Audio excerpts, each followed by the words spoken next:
જો 100% મને વિશ્વાસ છે સૌરાષ્ટ્ર અને ગુજરાત અને તમામ દેશની પ્રજા ઉપર કે હવે પ્રજા તાહીમાન પોકારી ગઈ છે।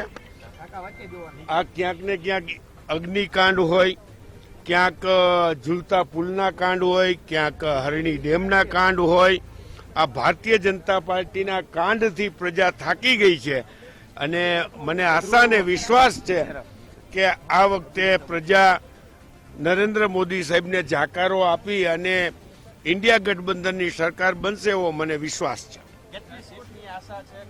અમને જીતવાની આશા છે ને સરકાર બનાવવાની આશા છે। અમે ભારતીય જનતા પાર્ટીની જેમ 400ની પારની બંગાળું નહીં મારીએ। રાજકોટ બેઠક ઉપર અમે 100% જીતવાના છીએ એ આશા છે।